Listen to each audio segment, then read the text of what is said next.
Selamat sore, Bapak Ibu yang ada di Indonesia bagian Barat, bagian Tengah, dan bagian Timur. Terima kasih sudah bergabung dalam Zoom meeting pada malam hari ini untuk seminar dalam Hari Pencegahan Bunuh Diri Sedunia atau World Suicide Prevention Day itu di tanggal 10 September 2025 dan hari ini tanggal 13 kita bersama dengan Ibu Teresia Indira Santi. Beliau adalah dosen di Universitas Atmajaya Jakarta yang akan memfasilitasi kita semua untuk berdiskusi bersama tentang pencegahan bunuh diri, di mana kita semua bisa menjadi harapan bagi orang lain jika kita peduli. Tanpa berlama-lama, waktu saya berikan kepada Ibu Indira. Baik, Silakan Ibu Indira Santi. baik. Terima kasih Mbak Bekti juga Pak Toto untuk kesempatan saya berbagi di sore ini. Juga teman-teman semua, eh, Pak Pendeta gitu ya, dan Ibu Pendeta dan teman-teman yang lain. Izinkan saya langsung memanggil teman-teman saja ya. Baik, ini eh, materi ini pernah saya sharekan, tapi bentuknya memang beda waktu itu, gitu ya. Jadi eh, inti sebagian besarnya sama, sehingga kemudian saya sudah minta izin teman saya waktu itu yang men-sharekan bersama, sebagian besar sama soalnya. Ini waktu itu kami diminta oleh Atmajaya untuk eh, untuk melatih tenaga security dan eh, mahasiswa-mahasiswa dan beberapa tenaga lain yang ada di kampus depan, yang ada di frontliners gitu ya, yang ada di garda depan, yang sangat mungkin mereka eh, melihat atau bisa eh, melihat gelagat atau melihat orang mahasiswa yang atau siapapun yang akan bunuh diri gitu. Waktu itu seperti itu gitu ya. Jadi kami eh, waspada dan kami bersiap-siap gitu sih waktu itu. Nah, ini sebagian besar materi ini saya berikan bersama teman saya itu Lawrence Santi Witarso, maka saya sudah minta izin dia. Tapi ini sudah saya sesuaikan juga untuk kebutuhan Akpin.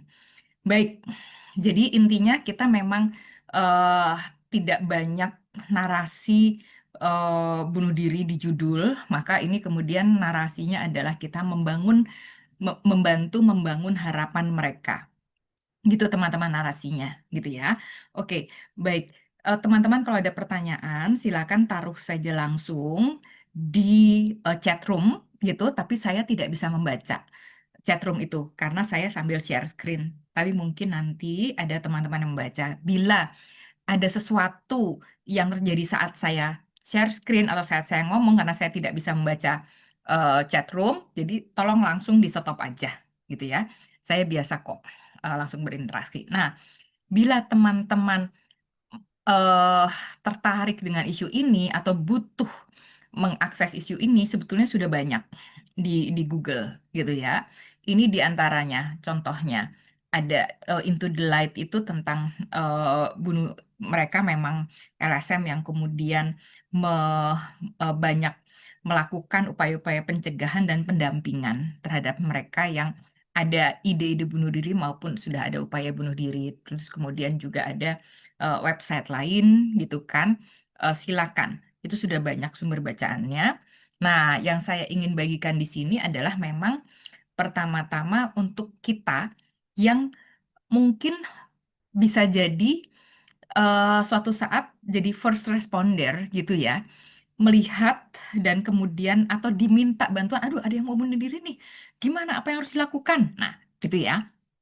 Terus terang di beberapa komunitas saya sering ditelepon eh, oleh teman-teman lain yang saat itu melihat sehingga mereka menelpon saya. gitu kan. Ada beberapa komunitas sehingga memang apa yang saya tuliskan ini memang juga pengalaman, tidak hanya dari pengetahuan dan teori, tapi juga pengalaman untuk membantu menjadi first responder gitu ya.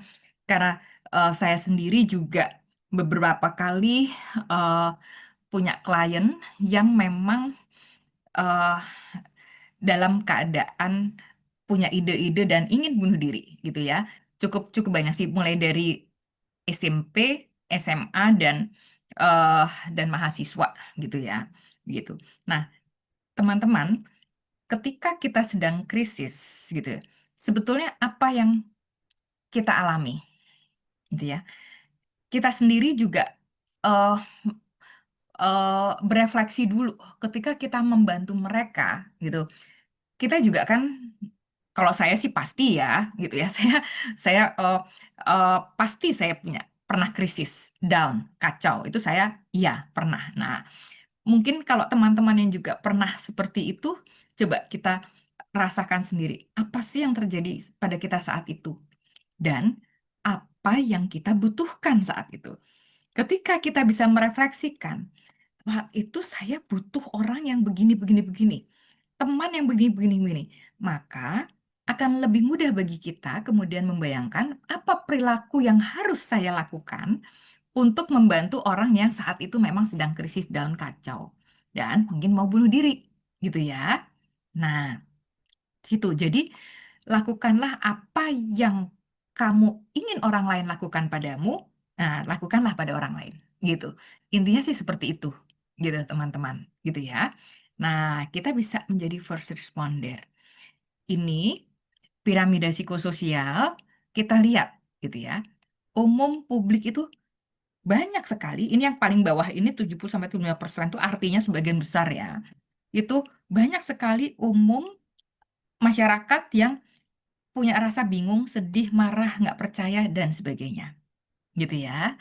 Sehingga butuh banyak orang sebetulnya. Butuh banyak orang yang kemudian bersedia menjadi sukarelawan, memberikan informasi untuk membangun kesadaran.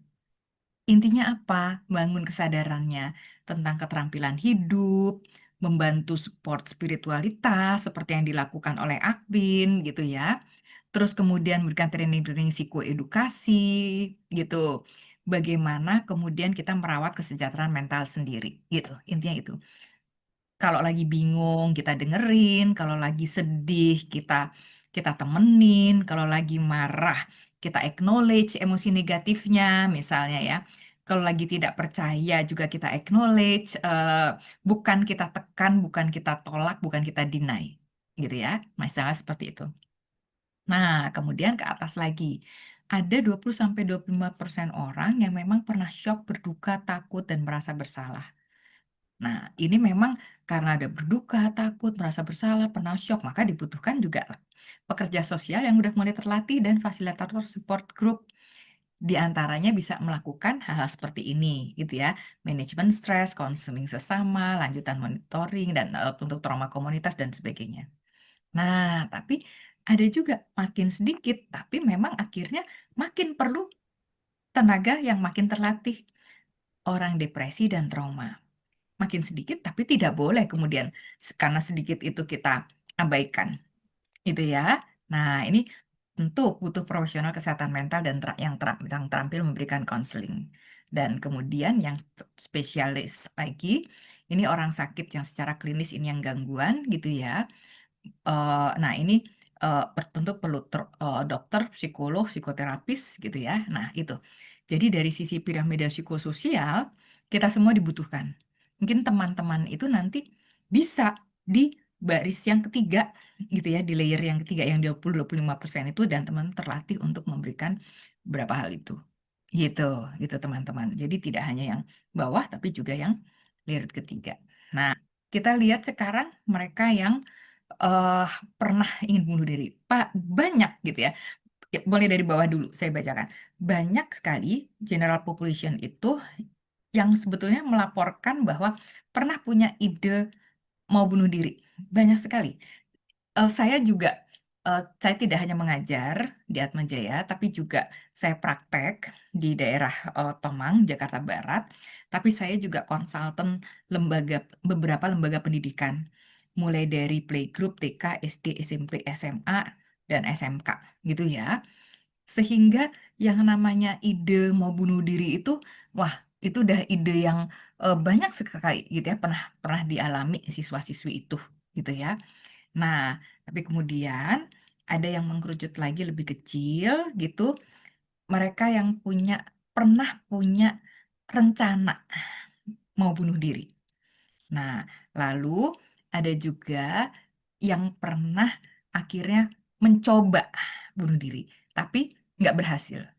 Atau nggak jadi, misalnya gitu ya. Misalnya ada yang self harm gitu ya.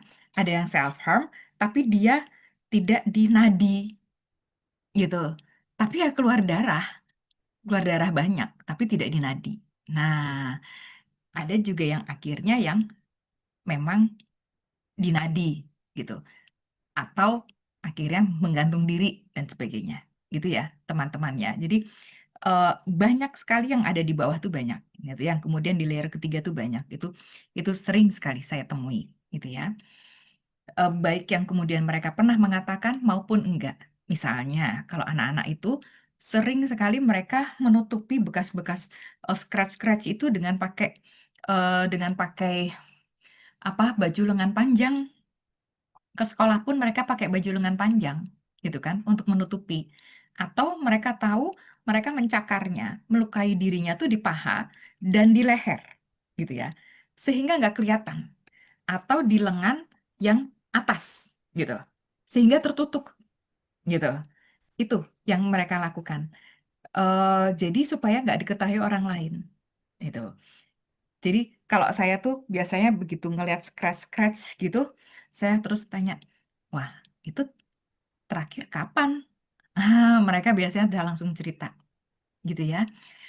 Atau tidak di paha gitu, tapi ada juga yang di belakang paha gitu. Supaya nggak mudah kelihatan oleh orang lain. Itu yang terjadi. Nah, kemudian tunggu. Apakah Nah, sekarang apakah teman-teman pernah ya eh punya pengalaman seperti ini? Atau di sini saya stop share dulu ya, teman-teman, karena saya juga berharap ada diskusi gitu. Sekarang mungkin saya buka aja dulu deh sebentar gitu ya. Apakah teman-teman pernah mengalami ada rekan atau ada seseorang atau orang yang didampingi mau bunuh diri atau punya ide mau bunuh diri? Silakan. Halo Ibu, Iya, ya, Silakan oh, Ibu. atau Ibu Riana kayaknya. Heeh, Bu Riana, silakan. oke, terima kasih. Ini eh, pas banget ya. Saya percaya bahwa tidak ikutan dunia ini. Saya baru saja bersama dengan konseling saya yang sudah melakukan cobaan Maaf, bunuh diri. Ini saya kok baru. terputus-putus Kalau ya. boleh Heeh, eh, kameranya dimatikan kayaknya heeh, mesti. nggak apa-apa, sehingga suaranya Oke, bisa jelas. yes. Ibu Indira sudah, Pak Toto sudah dengar jelas? Masih Lebih, putus-putus. ya masih putus-putus tapi lebih Oh, bertanggung. Heeh. oke, oke. Ya, cuaca sudah cuaca kurang baik sama Rina sekarang. Oke, ya. Terima kasih Pak Toto, terima kasih Ibu Indira. Saya baru saja bersama baru ini pertemuan pertama dengan klien saya ini cucu dari uh, orang tua di mana saya tempat bersama mereka di jemaat sebelumnya. Jadi saya pendeta Ibu Santi ya. Cucu ini si konflik saya ini sudah melakukan percobaan bunuh diri di minum fiksal dan memang tadi sejak percakapan ada begitu banyak masalah-masalah yang di apa dialaminya, pelecehan seksual dari omnya sendiri, paman adik dari papanya, lalu sempat juga mengalami LGBT ketika SMP dan dia akhirnya menyadari itu dan kembali lagi lalu eh, apa tekanan dari orang lingkungan sekitar, bahkan yang membuat dia sangat kecewa, malu dan takut itu karena sempat dia pernah dikatakan psikopat oleh orang-orang sekitar.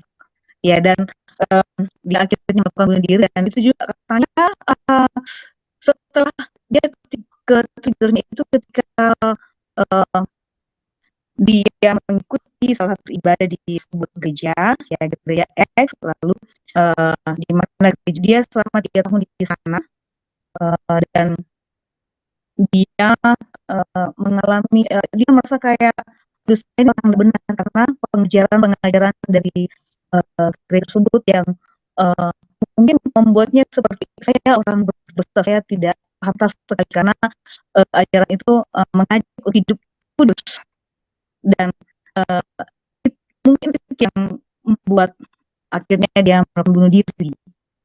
Dan ya tadi sempat chat sama Pak Toto, saya memang agak takut menghadapi, makanya sempat diskusi dan Pak Toto WA. Pak Toto, terima kasih untuk tadi beberapa hal yang tadi teks sama Pak Toto, yang sangat diinginkan bahwa dia sebelum kami menutup ini percakapan, dia katakan bagaimana saya bisa untuk keluar dari masalah ini karena dia sudah sempat ke psikiater tapi dia tidak mau minum obat yang diberikan. Dia katakan saya mau keluar dari masalah ini tanpa minum obat. Jadi dosis yang dikasih diberikan ke dia ini, ke konseling ini, 3 kali minum obatnya, tapi dia hanya mau minum malam hari. Itu bagaimana Ibu Sari? Saya untuk menghadapi orang-orang yang pernah mengalami percobaan bunuh diri tapi tidak sampai meninggal. Baik, Milksal Ibu Santi, ya. Terima ya. kasih Bu. Baik, makasih Ibu Rian. Nah, saya nggak bisa mendengarkan keseluruhan ya Bu ya, karena terputus-putus. Tapi tadi saya sempat menangkap memang ada percobaan bunuh diri, kemudian pelecehan seksual, pernah mengalami pelecehan seksual, lalu juga ada judgement terhadap dia psikopat, ingin keluar dari situasi ini dan ke psikiater tapi tidak ingin minum obat. Itu yang saya berhasil tangkap sih Bu. Tapi ya benar Benar. ya. Intinya begitu ya, baik. Tapi itu nanti Yes, kita yes. bahas, ya, kita bahas karena ada pertanyaan apa yang harus dilakukan. Nanti saya sambung nanti ya Bu ya, setelah ini ya. Baik, Ya, siap, paling nggak siap. sekarang saya jadi tahu gitu ya bahwa ada beberapa teman di sini memang sudah pernah melihat, mendampingi ada temannya yang kemudian mau bunuh diri. Ya, ini seperti yang kita bisa baca di chat room ya teman-teman ya. Memang begitu keadaannya gitu ya. Eh baik, ini saya lanjutkan lagi. Hmm, salah. Notice.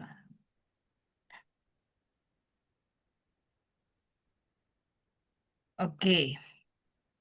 eh Gini. Memang ada beberapa pribadi yang berisiko, saya bilangnya berisiko, yang rentan, yang potensial. Tapi saya tidak menjudge di sini bahwa mereka yang seperti ini akan melakukan bunuh diri. Tapi mereka yang seperti ini berisiko. Satu, kecewa dalam hubungan dengan orang lain. Tadi ditulis gitu ya di chat room gitu ya. Misalnya putus pacar itu penolakan, penipuan. Penolakan ini bisa pacar, bisa ibu, bisa ayah, bisa teman. Nah, sekarang anak-anak SMP ini kenapa SMP? Karena mereka kan memang lagi apa namanya lagi dengan banyak sekali ya ada hormonal gitu ya, ada tekanan sosial, ada kemudian beban akademik gitu ya.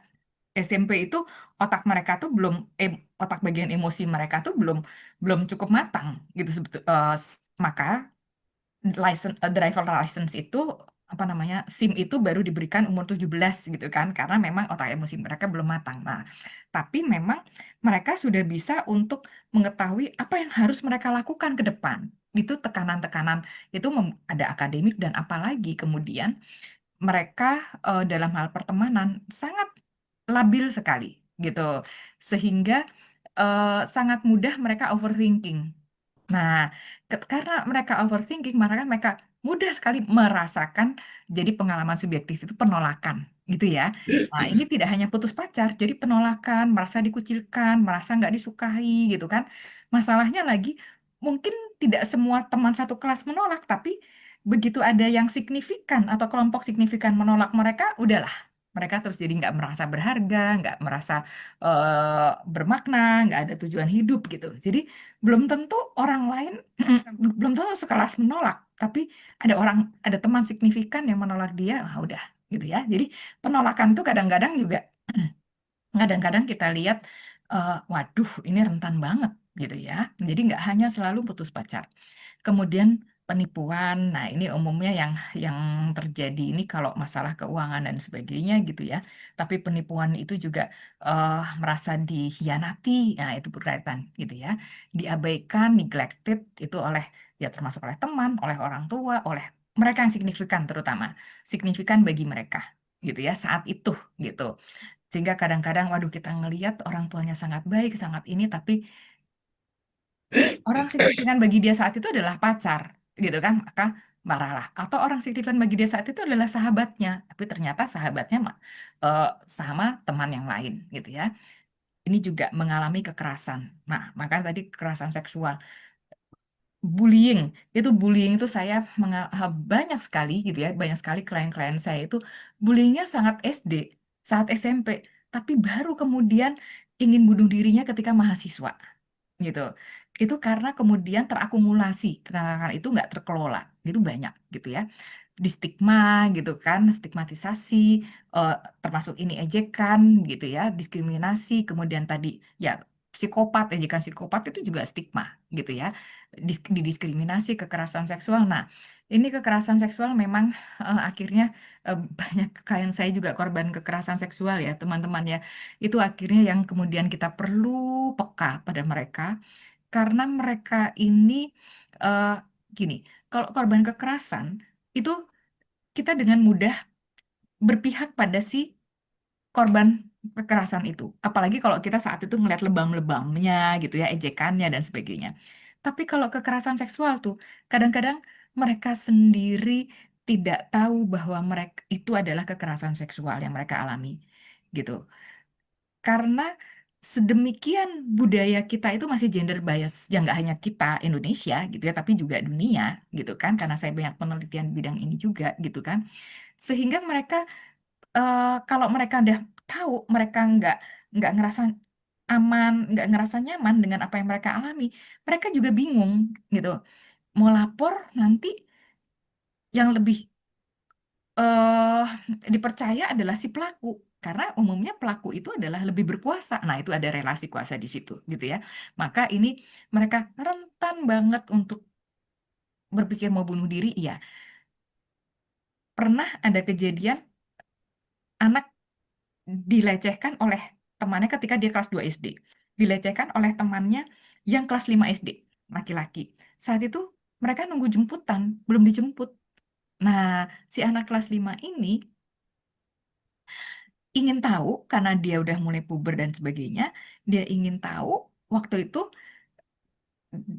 eh bagian dalam eh apa bagian reproduksi dari si eh, anak perempuan yang kelas 2 SD dikejar akhirnya dapat gitu ya akhirnya dapat dan dilihat dan kemudian eh tidak terjadi penetrasi gitu ya, tapi terpegang vagina dari si anak putri ini. Nah, tapi anak putri ini mengingat, cuman dia waktu itu belum ngerasa apa-apa. Begitu dia dapat sex education, gitu, begitu dapat sex education, dia baru sadar bahwa, waduh, waktu itu sebetulnya ini bagian vitalku yang harus aku jaga. Nah, si pemberi sex education waktu itu mengatakannya gini, ini juga harus hati-hati ketika teman-teman memberikan sex education, ya. Eh, Anak perempuan harus jaga karena itu nanti keperawanan kamu akan dihargai oleh suamimu, gitu kan? Kalau kamu tidak seperti itu nanti suamimu tidak menghargaimu. Wah, kena dia. Waktu itu kelas 1 SMP dia dapat sex education dan itu terus dia ingat dan dia cemas dan udah nggak merasa berharga dan sebagainya, tapi dia nggak berani ngomong sama siapa-siapa. Nah, gitu ya. Itu waktu itu udah mau bikin bunuh diri dan sebagainya. Nah, itu kemudian, wah, saya melakukan merombak gitu kan informasi-informasi yang pernah dia terima dan pernah alami trauma. Trauma itu macam-macam ya, mungkin juga karena 2 butir di atasnya dan kemudian berkembangnya jadi trauma PTSD ke dia. Merasa tidak berhasil. Nah, ini merasa tidak berhasil tuh banyak. Tidak hanya kemudian berkaitan prestasi, tapi aku tidak berhasil membanggakan papa, membanggakan mama, tidak, mama papa sudah berkorban, aku tidak berhasil menunjukkan rasa sayangku dan sebagainya. Gitu ya. Jadi ini eh, kadang-kadang anak yang justru baik gitu kan, karena justru mereka punya keinginan bunuh diri karena tidak merasa tidak berhasil membanggakan orang tuanya. Ya, tapi ada juga yang begitu karena tidak berhasil mendapatkan A terus gitu ya, atau tidak berhasil juga untuk berprestasi. Kemudian merasa tidak ada harapan dan tidak berdaya, dan ini umumnya juga gitu ya. Untuk apa saya hidup? Nggak ada harapan, nggak berdaya lagi. Ini banyak ya. Kita baca kemarin ini ada yang ibu membunuh 2 anaknya, satu masih bayi gitu kan, usia berapa bulan, satu lagi usia SD kalau nggak salah gitu kan, suaminya pulang menemukan mereka udah nggak, karena masalah keuangan gitu ya, nggak ada dukungan. Iya, negara yang harusnya merawat, tapi negara kita masih belum sanggup punya kemampuan untuk itu. Kemudian alami masalah kesehatan gitu. Mereka udah lelah dengan sakitnya sehingga pingin mati aja dah, pingin mati aja gitu dia. Nah, tapi juga kesehatan ini termasuk gangguan jiwa dan akhirnya depresi gitu ya. Nah, nanti kita bahas yang ini. Lalu ada juga mereka yang penyalahgunaan obat dan alkohol. Nah, di titik ini, iya ada penggunaan obat dan alkohol yang kemudian mereka tidak sadar sehingga overdosis, sehingga bunuh diri. Tapi ada juga yang begini, teman-teman. Eh, ini pengalaman, eh, jadi ya yang saya ceritakan ini memang umumnya klien-klien saya ya. Em, dia itu pernah adiksi ketika eh, SMP pernah, SMP pernah. Jadi memang akses terhadap apa terhadap eh, narkoba itu mudah bagi dia karena dia punya uang, 3 kakaknya juga adiksi narkoba, dia bungsu gitu ya. Jadi mudah-mudahan dari SMP, dia udah SMA. Nah, pas mahasiswa dia rehab, tapi dia kena lagi, mahasiswa akhir dia rehab, kerja dia kena lagi, dia rehab. Nah, kemudian ketika dia usia 30-an, dia ingin berhenti, tapi keadaannya adalah karena dia udah banyak adiksi gitu kan, otak itu udah berpengaruh, udah terpengaruh. Ketika dia mau berhenti, maka kan ada sakau dan sebagainya gitu ya, butuh banget obat. Itu sudah sebetulnya dia udah nggak sakau. Tapi ada situasi-situasi otak itu kemudian sangat membuat dia panik dan cemas. Nah, di untungnya di titik-titik itu karena sangat besar keinginan untuk terus gitu kan, untuk terus hidup gitu kan, untuk terus hidup, maka dia terus butuh pertolongan, dia langsung menghubungi profesional-profesional termasuk saya. Jadi kami waktu itu saya udah mengingatkan bahwa pada titik-titik ini hati-hati ya, kamu menghubungi ini sehingga kemudian ini yang harus kamu lakukan gitu. Tapi ada orang yang kemudian tidak setangguh dan tidak seberuntung tadi klien saya ini untuk minta pertolongannya sehingga titik-titik itu tuh sebetulnya mereka rentan banget untuk bunuh diri. Aku udah nggak pingin apa adiksi lagi, tapi masih ngalamin seperti ini karena otaknya udah terpengaruh. Nah, itu diantaranya yang membuat mereka rentan banget untuk bunuh diri, gitu ya. Kemudian ini terpapar informasi media secara tidak tepat, memberikan contoh, ya ada berita-berita sih, satu sisi berita betul gitu ya, menginformasikan supaya kita waspada, tapi untuk mereka yang rentan, nah ini juga bahaya. Dan sekarang anak-anak itu punya ide self-harm itu dari internet gitu. Memiliki akses pada alat atau fasilitas bunuh diri gitu. Di antaranya sekolahnya bertingkat, kemudian ada gudang-gudang tidak ditutup, di gudang itu ada tali-tali gitu ya. Atau di rumah ada kemudian untuk menggantung dan sebagainya. Nah, itu akses. Atau dia deket juga dengan pinggir jurang dan sebagainya. Nah, makanya itu kemudian kita harus hati-hati. Kalau ada orang yang udah agak sedih-sedih sendirian di pinggir gitu kan, di pinggir pegunungan, di pinggir eh, jurang dan sebagainya. Nah, itu kita harus hati-hati gitu ya. Nah, jadi teman-teman identifikasi di lingkungan kita fasilitas alat apa yang membuat seseorang mudah bunuh diri. Kalau saya di beberapa lembaga pendidikan yang saya menjadi konsultannya, saya biasanya aware ini harus dikunci, gudang ini kunci ini, perhatikan gak ada ini gitu ya. Guru-guru piketnya di sini di sini di sini gitu. Jadi langsung aware gitu ya. Hati-hati kalau ada ini langsung aware gitu. Nah, itu. Kemudian eh, kita bisa berempati membantu mereka. Karena umumnya mereka itu masih merasa ambivalen atau bimbang. Antara pingin hidup tapi pingin keluar dari masalahnya. Kita nggak bisa bilang ada anak bunuh diri karena nggak bisa beli sepeda harga 12.500. Gitu ya. Kita nggak bisa bilang, idih cuman gitu aja bunuh diri. Nggak bisa bilang seperti itu. Untuk dia, walaupun itu 12.500, tapi nggak bisa, tapi dia jadi nggak bisa berteman.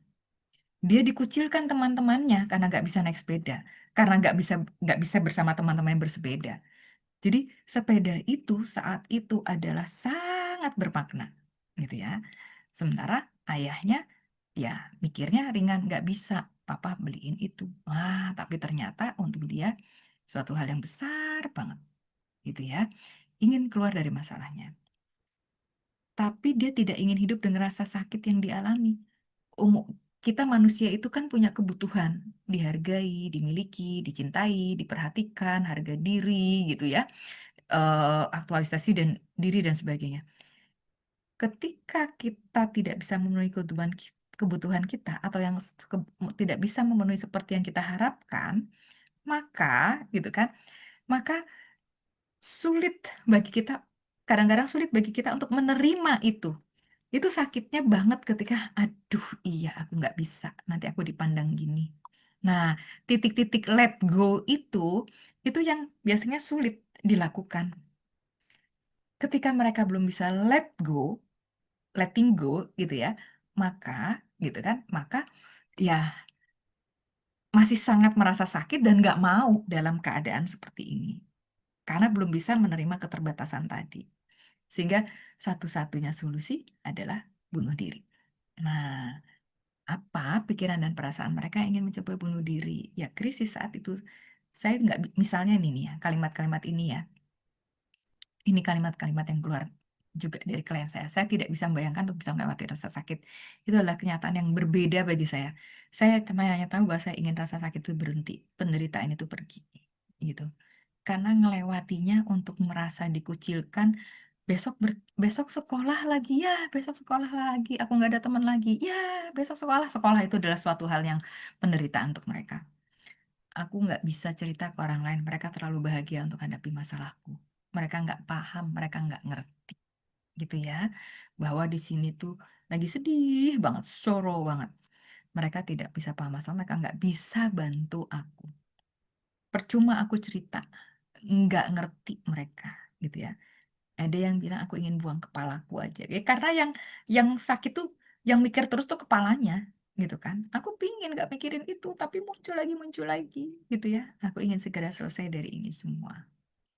Nah, eh, ada beberapa yang kemudian saya temui, gitu ya.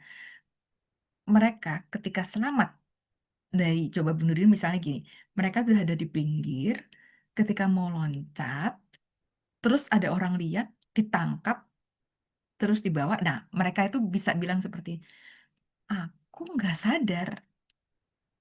Yang aku ingat adalah waktu itu tuh aku memang banyak banget di kepalaku.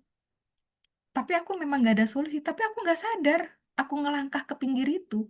Hah, ada yang seperti itu. Itu beberapa. Jadi nggak sadar mereka. Analisis saya, mereka sudah overwhelmed sudah terlalu terbeban dengan apa yang mereka pikirkan rasakan sehingga mereka sudah nggak bisa kelola lagi, mereka nggak sadar dan akhirnya mau loncat gitu ya. Ada juga nggak sadar ketika kaki udah setengah kaki ke atas, ditegur, ditangkep gitu kan. Aku nggak sadar gitu. Mereka bilangnya seperti itu. Banyak yang mengatakan nggak sadar gitu ya. Nah itu karena sudah overwhelmed, sudah membuat mereka blok gitu. Jadi, tapi kita juga pelan-pelan ketika kita mau negur, mau nangkepnya. Karena mereka bisa kaget dan malah terus loncat gitu ya. Kemudian gini, pemikiran akan bunuh diri terpicu sebagai respon terhadap perasaan yang tidak dapat kamu kendalikan atau merasa bahwa situasi tidak akan pernah membaik. Lelah dan telah berjuang hebat. Jadi dia sendiri nggak bisa kelola situasi itu. Sudah lelah, udah capek. Capek sakit terus kayak gini. Capek mikirin terus kayak gini. Gitu ya. Ya sebetulnya nggak mau. Makanya mereka sering buat surat minta maaf. Gitu. Karena tahu juga akan menyakiti orang lain. Akan buat kehilangan bagi orang lain. Tapi mereka udah nggak sanggup. Gitu. Gitu. Terus. Nah. Hei. Sebentar ya teman-teman ya. Ting, ting, ting, ting. Nah, ini tanda-tanda eh, kita bisa apa? Kita bisa berempati, membantu mereka. Tanda-tandanya kecenderungan bunuh diri tidak, tapi tidak terbatas pada tanda di bawah ini. Ada ekspresi mungkin dalam kata-kata atau perilaku, misalnya, aduh, aku ingin bunuh diri deh. Sayangnya, gitu ya. Sayangnya mereka yang eh, sayangnya banyak sekali orang memang sering mengatakan pengen bunuh diri, pengen bunuh diri, bunuh diri. Dan sayangnya karena mereka sering mengatakan itu, orang lain akhirnya mengatakan bahwa dia cuma caper, cari perhatian, sehingga nggak diperhatikan. Benar-benar kejadian. Tapi ada juga yang tidak mengatakan itu tiba-tiba terus bunuh diri. Itu ya, itu pernah terjadi sehingga si waktu itu 5 orang temannya, teman masih remaja itu harus saya dampingi karena mereka merasa bersalah sekali ketika temannya akhirnya bunuh diri. Kok kita nggak peka ya? Kok kita nggak lihat ya? Kok kita nggak tahu ya waktu itu terjadi gitu ya? Terus kemudian mengatakan dirinya gagal ketika aduh aku gagal nih, nggak ada harapan masa depan. Nah, itu kita temenin kita. Makanya harapan itu bagi mereka adalah penting. Kita membantu mereka menciptakan harapan. Terus tidak memiliki tujuan hidup, merasa dirinya bersalah, dirinya adalah beban. Cuma aku hidup hanya jadi beban untuk papa mama gitu ya. Aku nggak bisa membanggakan papa mama gitu kan. Aku nggak berharga gitu ya, merasa bersalah, benci, kesal, muak pada diri, gitu, kesepian, terkucil karena nggak ada yang mau nemenin aku, gitu, udah capek, gitu kan, dengan sakit ini udah capek, eh, aku nggak bisa ngerjain ini, gitu ya, nggak ada harapan lagi untuk aku lulus, gitu, terus mengatakan tidak ada yang memahami masalahnya, percuma ngomong, gitu kan, terus mengucilkan diri dari teman-temannya, mulai cemas, mulai gelisah, lalu mulai melukai diri, gitu ya, macem-macem. Mereka bisa pakai pensil yang tajam, meraut pensil, pakai pensil, bisa pakai ballpoint, gitu kan, bisa pakai kuku, gitu, kuku, kuku sedemikian, gitu ya, kuku itu bisa kemudian untuk leher dan pahanya, melukai leher dan pahanya, gitu ya. Saya nggak habis eh, waktu saya masih bingung awalnya, gitu ya. Terus mengubah profilnya, tidak berminat dengan hal yang disukai. Nah, ini udah mulai nih. Nggak mau makan, ada gangguan tidur gitu ya. Ini udah mulai ke arah depresi. Lalu mengubah profilnya menjadi ke arah bunuh diri, minta pada Tuhan untuk ambil nyawanya, merindukan orang sudah meninggal karena itu masih gitu dia sudah rindu itu, maka kemudian dia pingin juga meninggal supaya ketemu gitu misalnya. Bicara dan bercanda tentang bunuh diri gitu ya, membagi benda miliknya, minta seorang bertanggung jawab atau menyiapkan perlengkapan kematian. Nah ini, hubungi orang lain itu biasa yang butir terakhir ini udah tanda-tanda banget. Kemudian, eh nah ini, eh bunuh diri bukan solusi, gitu ya.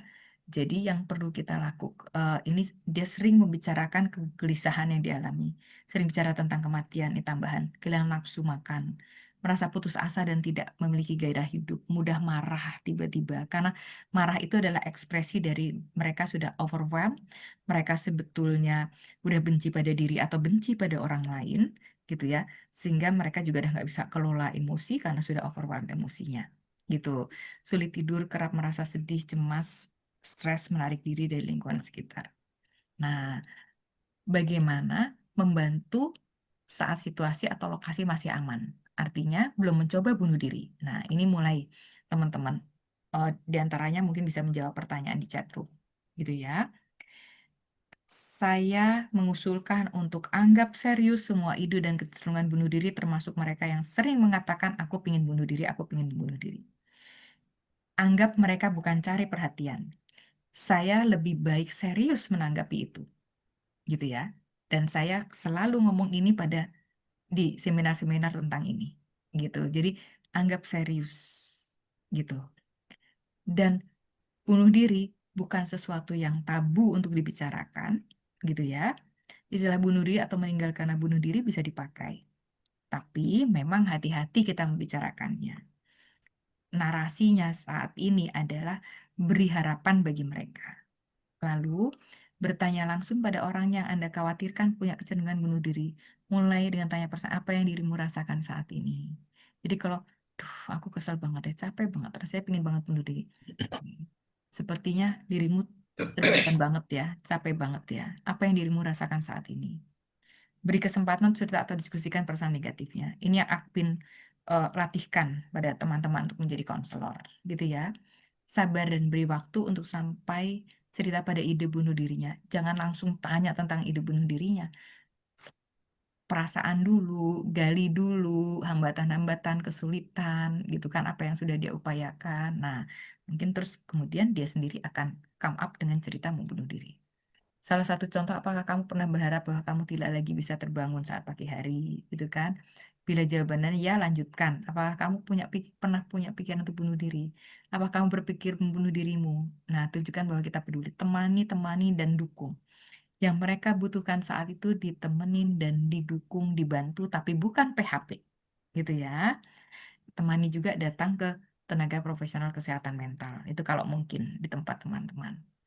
Nah, hindari, ini yang sudah Akpin ajarkan, mendengarkan mereka, hindari memberikan nasihat, termasuk melabel dengan spiritualitas tertentu. Nanti masuk neraka loh, gitu ya. Udah deh, itu jauhkan dari mereka saat itu ya. Itu akan membuat mereka tambah, apa namanya, tidak didengarkan, gitu. Hindari penggunaan kata, sabar, kamu pasti bisa, kuat, tetap semangat, lupakan saja, jangan pedulikan dia. Itu udah membuat kesal banget, gitu ya. Yang salah menjanjikan tempat kita tahu situasi mereka. Hindari mengalihkan pertanyaan mereka, ayo jalan-jalan. Nah, nggak apa-apa sih, yuk kita cerita sambil ke sana, itu nggak apa-apa, gitu ya. Tapi kemudian mengalihkan aja, ayo jalan-jalan tanpa membahas situasi mereka saat itu, nah itu yang maksudnya eh, hindari seperti ini, gitu ya. Biarkan terima mereka pikiran dan perasaan termasuk marah, menangis, emosi negatif. Oke, wajar kamu marah, wajar kamu nangis, wajar kamu sedih, wajar kamu berpikir buntu seperti itu, gitu ya. Tapi, gitu ya, tapi bukan bunuh diri, gitu. Jadi jangan wajar kamu pengen bunuh diri, enggak, gitu ya.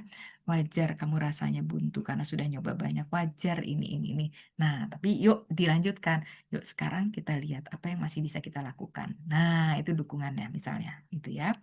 Jika yang bersangkutan bisa bicara pada kita, tanyakan perasaan saat itu, alasan dari ide bunuh dirinya. Gitu. Karena biasanya ide bunuh diri itu, aduh, nanti aku dimarahin papa gara-gara ini. Nah, kemudian kita bisa, eh, gimana kalau aku hubungin papamu supaya gini, gitu kan? Itu salah satu dukungan.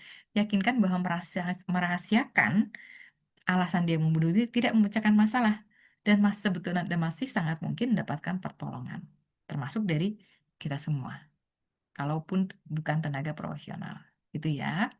Nah, sekarang untuk yang perlu dilakukan saat situasi dan lokasi sudah tidak aman, artinya misalnya dia sudah di pinggir nih, gitu ya, sudah di pinggir, gitu, di pinggir tinggal loncat. Nah, yang perlu kita lakukan, pastikan diri kita sendiri di tempat yang aman. Jadi nggak kita lari tiba-tiba ke mereka, mereka udah langsung loncat duluan kalau kita lari, gitu ya. Kita tetap tenang. Sedang menghadapi seseorang yang cemas dan stres dan krisis, kita tetap tenang, bicara tenang, ramah. Ekspresikan bahwa kita peduli dan menerima mereka. Waktu itu saya, San gimana nih gitu. Oke, sekarang dia di mana, kamu di mana? Pelan-pelan ke dia gitu ya, sambil tenang gitu. Oke, wajahmu tetap menunjukkan care, tetap peduli, tidak cemas. Waktu itu yang saya lakukan itu, gitu ya, di telepon, gitu ya. Karena waktu itu saya nggak berada di tempat sana, gitu kan. Itu sudah di pinggir danau saat itu. Terus kemudian, gitu ya, mungkin nggak sekarang bicara sama dia pelan-pelan atau teriak, gitu ya. Tapi teriaknya bukan bukan oi gitu, tapi sambil melambai, gitu kan. Nah, lalu kemudian, ayo kita bicarakan dulu, gitu kan. Misalnya seperti itu. Ayo, apa yang dirimu rasakan? Misalnya. Nah, bebas mereka untuk bicara apa saja. Nggak peduli. Mau bicara apa lagi? Udah nggak ada yang bisa, udah nggak ada yang bisa bantu. Kemarin kita belum bertemu. Mungkin sekarang saya bisa bantu kamu, gitu. Tapi kita pindah ke tempat aman dulu. Nah, gitu ya. Setelah pindah ke tempat aman, baru kemudian ini bisa dilakukan. Intinya temani terus sampai bertemu pemberi dukungan berikutnya dan aman. Tidak kemudian, oke, dia udah bisa ambil Gojek, kemudian misalnya dia udah bisa ambil Gojek atau kemudian naik motor lagi. Enggak, tetap temani sampai dia bertemu dengan orang yang pemberi dukungan berikutnya. Misalnya sampai rumah dan sebagainya. Karena tengah jalan bisa ide itu muncul lagi. Gitu ya, teman-teman ya. Nah, yang tidak boleh dilakukan saat situasi dan lokasi sudah tidak aman. Jangan pernah berpikir bahwa mereka mencari perhatian. Gitu. Jangan pernah berpikir mereka sedang memanipulasi kita. Itu sering banget, gitu ya. Tidak terlalu cepat mendekatinya, pelan-pelan, gerakan cepat dan upaya menyentuhnya bisa membuatnya salah paham. Kalau perlu mungkin nggak pakai sentuh, oke sekarang ini tangan saya julurkan, kamu pegang tangan saya. Nah, pegang tangan jangan langsung dibruk gitu, enggak. Rasakan tangan saya cukup hangat, gitu. Yuk, sekarang kamu ngelangkah, gitu ya. Nah, tidak memaksa untuk bicara kalau nggak ingin. Perlahan ajak untuk ke tempat aman. Tidak berikan banyak pertanyaan karena hanya akan membuat cemas, gitu kan. Dengerin aja dengerin, tidak berdebat. Lah, kamu baru gitu aja udah mau bunuh diri. Ah, enggak deh, gitu ya. Tidak berdebat, tidak berargumentasi, tidak mengkritik, tidak memberi nasihat, tidak memecahkan masalah. Termasuk mengatakan bahwa tindakan Bunda adalah salah atau menyalahkannya. Enggak, gitu ya. Tidak memberi janji atau harapan palsu karena mungkin dia sudah mencobanya. Oke, sekarang saya dengerin dulu. Gitu. Nanti kita lihat siapa yang bisa membantumu, gitu ya. Dan tidak bicara tentang agama di saat itu. Kata Tuhan Yesus gini-gini enggak dulu, teman-teman. Gitu ya. Nah, beri harapan, misalnya dukungan sosial. Kita, dukungan emosi itu termasuk dukungan sosial. Ada instrumen apa yang kita bisa berikan pada dia, gitu ya. Kemudian ide apa yang bisa dilakukan dan tenaga, yuk saya tahu ada seseorang yang bisa membantumu, gitu. Tapi temani sampai ketemu orang itu. Nah, ketika kita peduli, pastikan diri kita juga tenang. Kita juga mengelola nafas, fokus pada usaha membantunya, gitu ya. Tapi setelah ini terjadi, biasanya malamnya kita capek banget, teman-teman, gitu ya. Nah, biasanya kalau ada yang mau bunuh diri, saya bilang ke suami dan anak-anak saya, waktu anak saya masih kecil gitu ya. Kalau sekarang kan anak-anak saya udah besar, jadi tinggal sama suami saya gitu. Saya bilang, Mama lagi nemenin yang mau bunuh diri. Biasanya 2 minggu. 2 minggu itu saya siap waspada dan saya membolehkan dia mengakses WA saya dan kapanpun dia mau WA saya, gitu ya. Biasanya 2 minggu aja tuh. Eh, dropnya, tapi terus kemudian mereka naik lagi. Nah, di sini biasanya kita lelah banget sehingga kita juga harus jaga kesehatan mental kita sendiri. Nah, peka terhadap gerak-gerik dan responnya saat kita mendekati, perkenalkan diri kita dulu, katakan bahwa kita akan membantu pindah dari situ. Kalau kita lihat dan kita nggak kenal, tanyakan siapa yang ini juga mereka ajak bicara saat itu, berikan tangan kita, tidak dekati secara terburu-buru. ajak mereka fokus pindah tempat lebih dahulu, tetap temani mereka. Gitu ya, sampai ada pertolongan lain datang. Termasuk kalau sudah di tempat tenang, jangan ditinggal. Gitu. Waktu itu, ya, saya pernah kemudian nyuruh seorang, tolong temanin. Saya harus ada ini, tapi temanin sampai, gitu ya, sampai ini, gitu ya. Itu bisa. Nah, siapa yang mudah dihubungi di lokasi Anda? Ini mungkin kita untuk bersiap-siap. Nomor telepon siapa saja yang Anda butuhkan untuk Anda hubungi, gitu kan? Nah, tapi kita harus perhatikan kesejahteraan kita sendiri dulu. Kita juga, gitu ya, perhatikan kesejahteraan diri kita juga. Ini selalu take care of ourselves. Kita nggak mungkin take care of others without taking care of ourselves, gitu ya. Apa yang biasa Anda lakukan untuk rileks, tenang, senang, gembira, tetap penuhi kebutuhan Anda gitu ya. Karena di sini Anda bisa bersyukur dan itu bisa kemudian membantu orang lain dengan tenang, dengan nyaman, dengan sehat mental kita sendiri. Tetap rawat kesehatan mental kita sendiri. Kalau perlu menghubungi tenaga profesional. Baik. Oke, itu teman-teman dari saya. Sekarang kita lihat satu-satu ya, gitu. Siapa yang satu-satu yang Mbak Bekti ya, saya baca ya. Oke,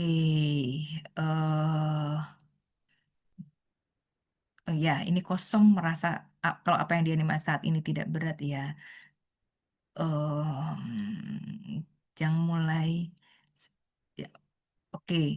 eh Pak Opan atau Bu Opan, Germita. Saat malam Bu, pagi hari tadi kami di Talaut digemparkan peristiwa ditemukan seorang yang menggantung bunuh diri yang menyedihkan. Sudah viral di FB, ada beberapa akun yang share video jenazah yang gantung diri.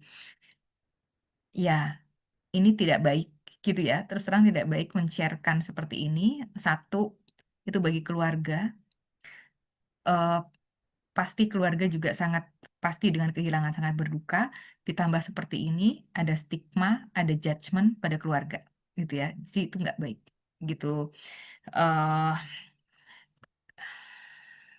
itu kalau tanggapan saya seperti itu gitu kan, saya ngelihat komentar dari aspek pemberitaannya aja untuk saat ini ya, karena saya nggak tahu peristiwanya dan gantung bunuh dirinya gimana gitu.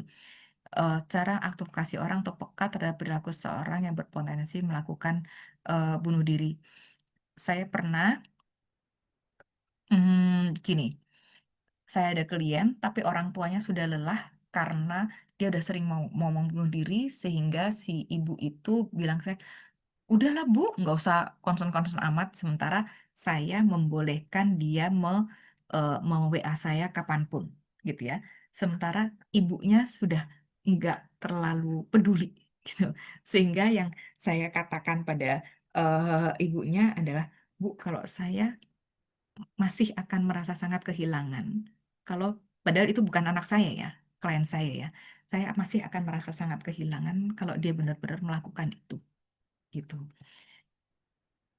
Saya nggak tahu perasaan ibu seperti apa, tapi saya yakin nanti juga ibu akan kehilangan. Dan mungkin kita akan menyesal kalau kita nggak menseriusi ini. Jadi daripada kita menyesal, saya memilih ini, gitu. Itu sih kalau hubungannya yang cukup dekat. Tapi ini kalau mengadvokasi, ini kan mengadvokasi orang gitu. Tapi kalau kita mau mengadvokasi komunitas, gitu ya, banyak cara, gitu. Di antaranya ada eh, Ibu Patricia bisa googling juga gitu kan, mengadvokasi komunitas dengan cara apa. Nah, ini cara yang dilakukan Akbin ini ada salah satunya mengadvokasi komunitas gitu kan. Potensi melakukan bunuh dirinya apa aja itu yang tadi saya ceritakan. Bagaimana cara menggunakan peluang harapan hidup yang jitu untuk mengadvokasi pribadi yang sedang ambivalen bimbang terhadap hidupnya. Baik, kita temenin gitu ya. Kita cari strategi-strategi gitu. Harapan gitu kan, harapan apa gitu. Itu sih gitu teman-teman. Jadi makanya ini eh, saya judulnya kemarin tanya Mbak Bekti pilih apa Bu, saya sih membangun harapan, tapi memang tidak PHP gitu. Tapi tentu harapan apa itu sangat kasus, kita lihat. Yuk kita lihat sama-sama bagaimana harapan yang masih ada dan apa saja yang perlu kita lakukan untuk mencapai harapan itu. Siapa aja yang harus kita penuhi, gitu ya. Menggunakan peluang harapan hidup yang jitu. Itu sih, gitu ya. Semoga itu menjawab. Kemudian bagaimana caranya untuk mengubah pikiran negatif selalu muncul terus-menerus yang sangat mengganggu. Bu Christine, kalau memang dia punya pikiran negatif terus muncul, itu biasanya, gitu ya, itu biasanya akarnya karena rasa tidak berharga. Sehingga yang perlu kita lakukan adalah memberinya, memfasilitasinya untuk, bukan memberinya ya, salah ya, memfasilitasinya sehingga dia merasa berharga. Dan rasa berharga itu diperoleh dengan memberinya rasa aman dan percaya dulu di awal. Ketika dia sudah aman dan percaya pada seseorang, maka lambat laun gitu ya, dia bisa percaya pada orang itu ketika orang itu mulai menghargainya. Tapi orang ini harus menjadi pribadi yang aman untuk dia. Itu sulit memang ya, tapi itu sangat bisa terjadi. Gitu ya. Saya sudah mengalaminya dan memberikannya.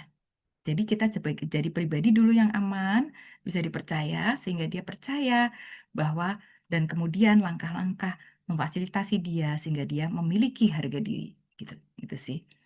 Oke. Oke. Baik. Eh, silakan filenya Mbak Bekti yang PDF. Di mana bisa belajar pekerja alternatif? Mana? Pak Ibu, Aji. Saya nggak tahu Pak Pris. Silakan. Mungkin Pak Toto mau membuat pelatihan ini. Mau. Mungkin boleh ikut PCF. Oh ya, tuh ada tuh. Cara menggunakan pelatihan. Ya, ini udah ya. Kadang kita sebagai teman, itulah harapan. Bukan. Oh iya, Pak Toto betul banget.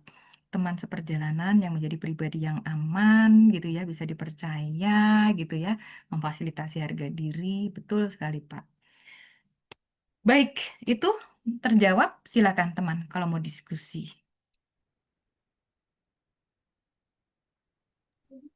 Ada yang mau nanya?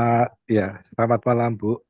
Ya, Pak. Ya, em, gimana saya bisa belajar menjadi pekerja sosial terlatih untuk menangani kasus-kasus bunuh diri? Saya domisili di Cimahi, di sebelah barat Bandung. Oh, Bapak Cimahi. Eh, Iya, boleh saya tahu background Bapak apa? jurnalistik. Oke, oke, Ya, baik. Bapak sendiri sering menemui ya kasus-kasus ini ya sebagai jurnalis ya. iya, Eh, sering sering baik, menemui. gini. eh kalau di Cimahi, Bandung itu sebetulnya Bapak bisa mengakses satu HIMSI Jabar, ada Baik, Pajajaran gitu ya. Gini Pak, iya, eh HIMSI gitu atau ada universitas-universitas itu mungkin Bapak bisa akses di Google pakai keywords PFA, Psychological First Aid, gitu ya. Psychological First Aid itu psychological first aid itu macam-macam. Ada untuk bencana, untuk korban kekerasan seksual, korban kekerasan gitu ya dan sebagainya gitu. Itu iya, adalah eh, basic basic skills, keterampilan dasar sebelum mendampingi mereka yang mau bunuh diri dan korban-korban lain gitu. Tapi itu dulu. Pelatihan iya, PFA itu eh, cukup frekuensinya cukup sering sih saya dengar diberikan gitu. Ketika ada pelatihan PFA, iya, Bapak coba ikut itu dan biasanya PFA itu nggak terlalu mahal gitu ya. iya, Nah, udah gitu terus PFA ini kemudian nanti kalau Bapak ada ikut ini gitu kan psychological first aid atau dukungan psikologis awal bahasa Indonesianya. Kemudian nah itu tentu saya terus terang saya nggak tahu saat ini gitu ya siapa yang bisa memberikan sampai eh, cukup untuk sampai mendampingi orang bunuh diri dan sebagainya gitu. Tapi PFA itu memang ini sih memang basicnya dan kemudian silakan dikembangkan sambil diskusi ikut pelatihan-pelatihan dan lanjutannya gitu sih Pak Pris. Tapi mohon maaf saya sendiri nggak tahu sampai specifically untuk mendampingi orang yang membunuh diri gitu. iya Bu, iya Bu.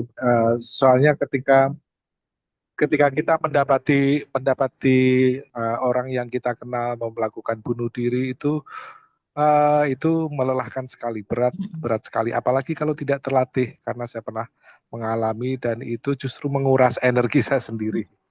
Ya. Ya. Dan kemudian tadi yang perlu diperhatikan adalah ketika memang kita mendampingi seorang dengan emosi negatif, kita harus punya skills untuk membuat emotion boundaries sehingga kita nggak terpapar emosi negatif kita gitu ya. Plus kita sendiri tahu bagaimana taking care of ourselves. Itu jangan lupa. Ketika kita sudah mulai kerja seperti ini, taking care of ourselves. Kalau saya sih jelas taking care of ourselves. Saya mau tidur, saya nonton, baru doa gitu ya. Itu itu nonton, kemudian saya olahraga tiap hari itu sih Pak. Gitu. Jadi kita juga tahu bagaimana taking care of ourselves gitu. Bisa menambah Ibu. Silakan banget Pak Toto. Akpin sendiri punya 2 pelatihan. Hmm. Yang pertama 3 hari, itu biasanya untuk kaum awan, bukan non-profesional, bukan konselor. Tapi kalau Bapak Pris mau lebih dalam lagi, kami punya mungkin semacam pendidikan konselor selama 2 minggu intensif. Kemudian ada praktikumnya selama 1 tahun. Termasuk tentu menangani kasus-kasus bunuh diri. Barangkali tawaran dari Akpin. Makasih Ibu Santi. Siap Pak Pris terjawab ya. Ya, makasih Pak, makasih. Tawaran yang menarik. Oke, kemudian nih ada dari Pak Novika Indriyatno. Kalau boleh tahu, bagaimana kita tahu bahwa seorang sudah pulih dari bunuh diri atau pernah itu bisa terus muncul? Walaupun dia sudah pulih, suatu saat dia bisa muncul lagi, tapi tentu situasinya pencetusnya ada lagi, gitu. Eh, jadi kita memang ketika kita sudah mendampingi dia, oke, makasih ya Bu ya, gitu ya. Saya sudah lebih tenang, gitu kan. Biasanya mereka yang memang akhirnya bisa sampai pernah mencoba bunuh diri memang ada kerentanan dari pribadinya. Jadi kita tetap harus taking care, aware, dan kita bantu dia untuk menyadari bahwa hati-hati ya, situasi-situasi misalnya, situasi-situasi kamu ditinggalkan oleh situasi kemarin, kamu tuh mau bunuh diri karena situasi kamu ditinggalkan oleh pacar. Nah, kita bawa ke akarnya. Pacarmu ini sangat berharga untukmu, lebih daripada orang tuamu di saat itu. Nah, sekarang untuk menghindari itu dan dirimu jadi sangat merasa tidak berharga saat ditinggal pacarmu karena pacarmu memberi harga diri padamu, memberi rasa keberhargaan pada dirimu, gitu. Nah, jadi kita pulihkan dulu si akar harga dirinya, bukan kemudian hanya udah selesai nggak nggak bunuh dirinya. Nah, tapi kita ketika akar harga dirinya tentu dengan dia berharga apa adanya dan sebagainya. Tapi hati-hati ya, kalau suatu saat kamu ketemu seorang yang kemudian kamu rasa bermakna lagi dan dia menguatkan harga dirimu, gitu kan, dan kemudian dia meninggalkanmu, itu hati-hati, kamu rentan, gitu ya. Jadi hati-hati, waspada ketika ini. Jadi kita perkenalkan juga batunya dia, sehingga ketika batu itu sudah muncul, dia bisa menghindari, gitu. Itu yang saya gitu ya. Kalau batu itu masih di bawah tanah, dia nggak paham, ya akan kesandung lagi, gitu. Jadi kayak hati-hati bahwa eh, harga dirimu ini bisa terusik lagi ketika kamu ditinggalkan. Tapi gitu kan, tapi sekarang kamu sudah merasakan bahwa kamu berharga apa adanya. Kamu berharga apa adanya. Harga dirimu tidak tergantung orang lain. Ya. Tapi walaupun kalau dia nanti pacaran lagi, ditinggalkan lagi, itu masih rentan. Jadi kita tetap harus hati-hati gitu. Gitu sih Pak Novika gitu ya. Tapi tentu bisa terus muncul setiap saat ya, logikanya sih enggak, tapi tergantung pemicunya. Tapi kalau pemicunya kita sudah sadarkan buat dia aware, maka itu kita bisa membantu dia. Dia akan terbantu untuk dirinya sendiri itu. Oke, gitu. Ada lagi teman-teman? Betul Pak Novika, menemukan pemicu dan akarnya. Dan biasanya kalau mau bunuh diri itu umumnya akarnya harga diri itu.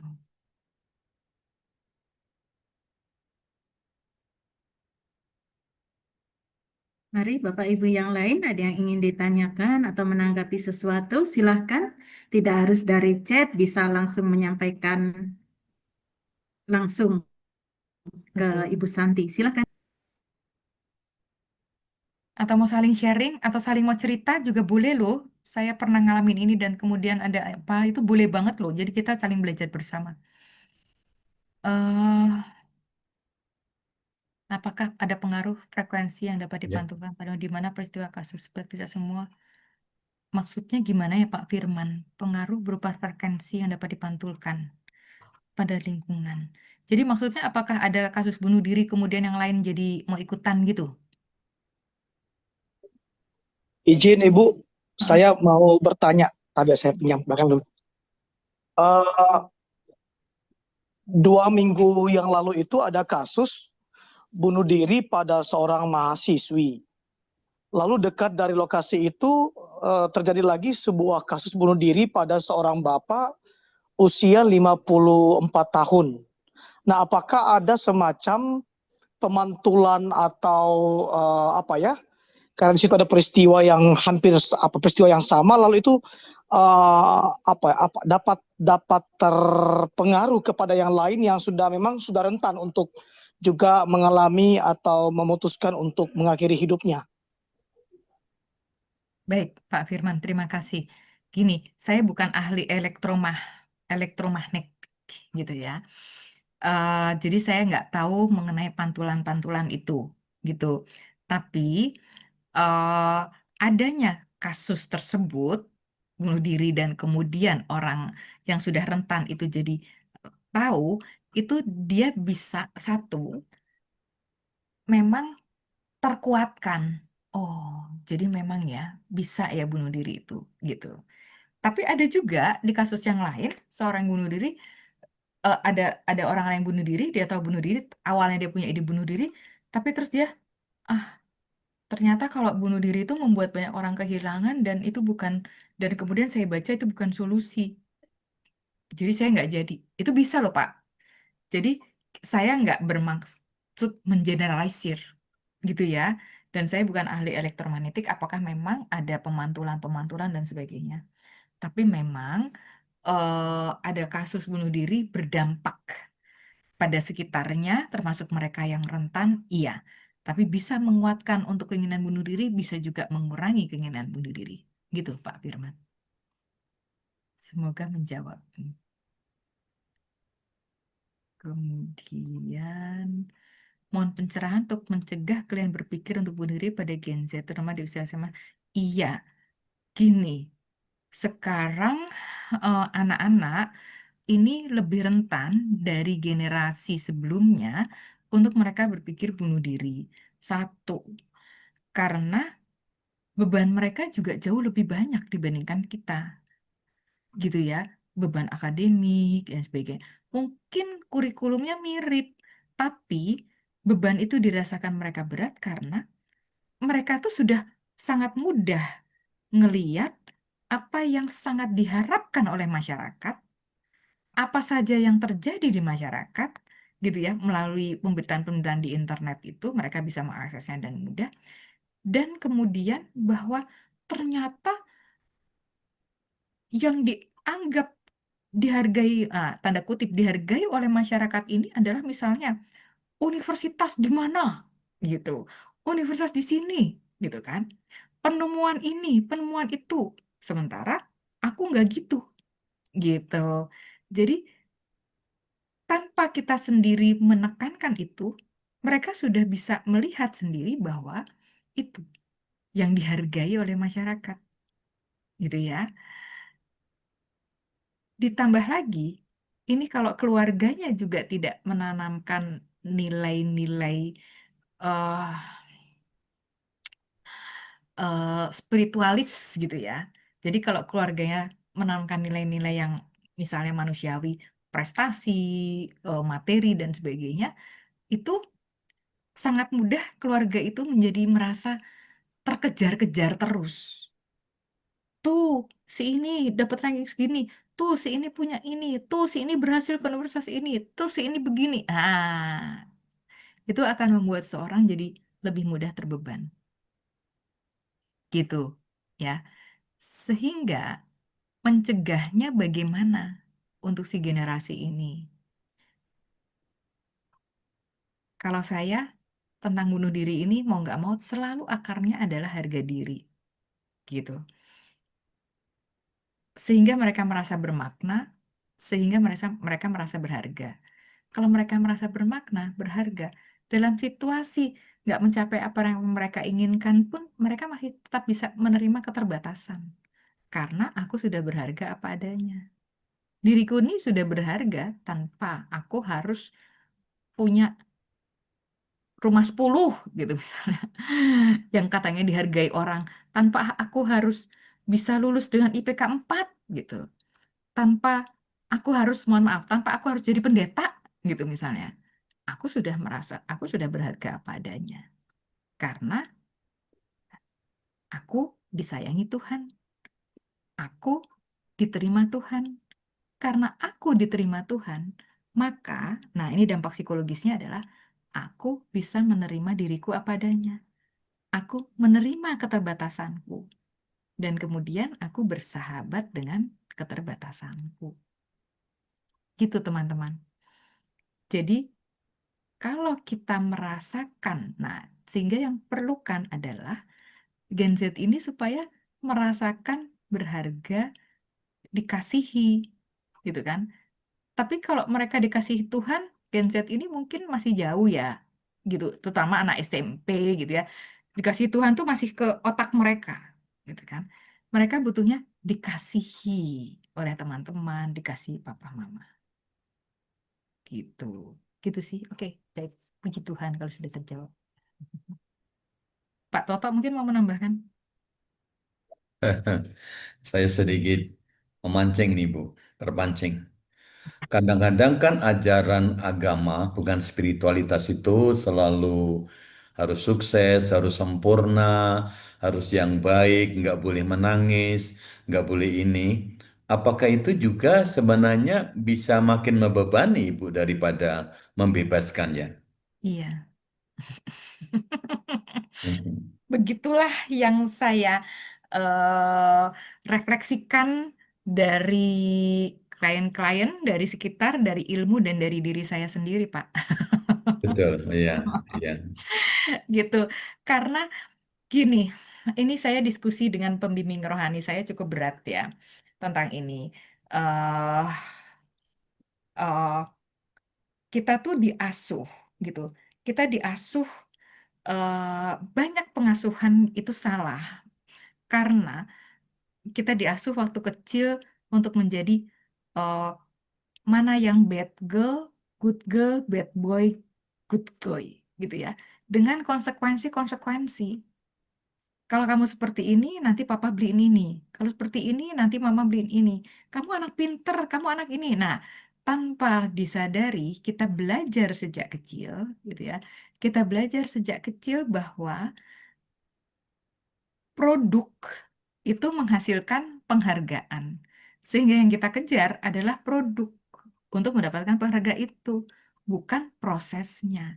Bukan kamu sudah dihargai apa adanya dan sebagainya. Tadi pagi saya baru ngasih seminar ke orang tua SMA gitu ya. Oh, banyak yang pingin anaknya bahagia dibanding anaknya berprestasi sekarang. Tapi kemudian saya ajak, saya challenge mereka untuk anak bahagia berani nggak Bapak Ibu bilang begini, ini anak orang tua SMA ya, jadi kan mereka akan ke kuliah. Berani nggak bilang gini Bapak Ibu, kamu sekarang akan milih universitas mana? Analoginya adalah, misalnya di depan kamu nih, banyak gedung-gedung. Kamu naik ke gedung A sampai lantai 3, kamu lihat kok pandangannya nggak enak ya, turun lagi. Pindah ke gedung B, naik lagi ke gedung B. Sampai lantai 5, kok nggak enak ya papa mama, turun lagi. Nah, berani nggak Bapak Ibu bilang ke anak Bapak Ibu, ayo, papa mama temani kamu naik ke sini, turun pun papa mama temenin. Naik lagi, ayo papa teman-teman. Tapi lihat ya, nanti waktu kamu yang terbuang, nggak apa-apa untuk papa mama. Banyak orang tua langsung, gitu kan, berani nggak? Gitu. Nah, itu kan tandanya menerima anak apa adanya. Tapi memang ya uang keluar untuk nemenin si anak naik turun keluar masuk universitas. Tapi anaknya kemudian akan merasa diterima, tidak disalahkan, tidak dimarahi, dan dia apa adanya. Gitu. Misalnya itu sih secara umum ya, kita nggak kejar-kejaran, ayo lulus 3,5 tahun, lulus 4 tahun, ayo IPK-nya segini, ayo jadi ini. Nah, kita kan produk seperti itu karena kita ada dalam masyarakat yang juga kejar-kejaran. Maka berbahagialah tuh Pak Toto yang ada di Kulon Progo sana.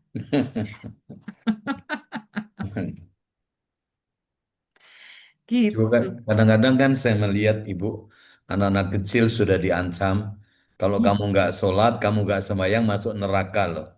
Ini kan ancaman sebenarnya. iya. Itu Mm-mm. bukan, mungkin akan menambah juga beban Nah, betul. ya. Ini Agama yang yang ilegalistik, agama apapun juga mungkin akan menambah apa? gini, Pak. Ini yang kemudian saya diskusikan juga dengan pembimbing rohani saya ya. Gini, saya nggak bicara ke agama itu, tapi gini. Seseorang mengkonsepkan Tuhan itu mau figur otoriter atau menjadi figur penuh kasih. Itu analoginya sama dengan orang tua. Ketika orang tua itu menjadi figur yang kamu gini, nanti papa gini, kamu gini, nanti mama gini. Maka Tuhan itu juga dipandang, aku berdoa sampai cemas-cemasnya supaya Tuhan kasih. Gitu kan? Apalagi kan di kitab suci, ketuklah pintu, maka Tuhan akan memberi. Nah, itu kalau kita artikan secara harafiah, berdoa teruslah dengan cemas. Padahal kan Tuhan penuh kasih. Itu loh, Pak. Misalnya seperti itu. Gitu. Jadi kadang-kadang kita juga nggak bisa bicara sama anak-anak, ya mungkin dengan tujuannya untuk cepatlah supaya anak-anak takut sama Tuhan dan sebagainya. Takutlah sama Tuhan, gini-gini. Beneran takut dia sama Tuhan. Jadi tidak merasakan Tuhan itu menerima apa adanya, tidak merasakan bahwa aku sudah berharga di mata Tuhan. Gitu sih, Pak. Makasih ibu. Sama-sama. Masih ada Baik. chat lagi, Mbak Bekti? Ada Oh, chat dari Pak Yanuar, Bu. mahasiswa. Mahasiswa Pak Toto tuh pernah melakukan konseling dikarenakan pacarnya memposting saat dia dan pacarnya dan saat saya melakukan konseling dengan anak semuanya bahwa yang dilakukan anak salah. Terus sebab itu untuk melakukan penguatan saya melakukan saya sangat penuh. Oke, bersyukurlah ketemu Pak Toto. Sepertinya bukan pertanyaan. Baik, dari Bapak Ibu yang lain, silahkan. Dari saya, Bu, saya Natalia Hera dari GKJW, Gereja Kristen Jawi Wetan. Silakan Bu Natalia, selamat sore. Iya, saya saat ini dengan teman-teman pendeta di Gereja Kristen Jawi Wetan itu sedang mengembangkan sebuah penerapan ya. Ini sebetulnya penerapan yang kita adopsi dari PGI, yaitu Gereja Ramah Anak.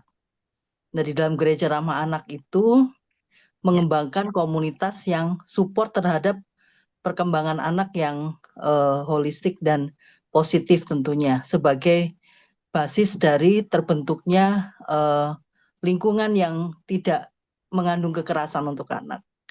Nah, salah satu yang kemarin kita diskusikan dalam diskusi terakhir itu adalah seringkali mengapa ada kasus bunuh diri lalu kemudian kekerasan itu karena memang tadi saya sepakat bahwa dengan Ibu bahwa banyak anak-anak merasa tidak diakui identitasnya sebagai anak yang imago Dei gitu, yang diciptakan sesuai dengan gambar Allah.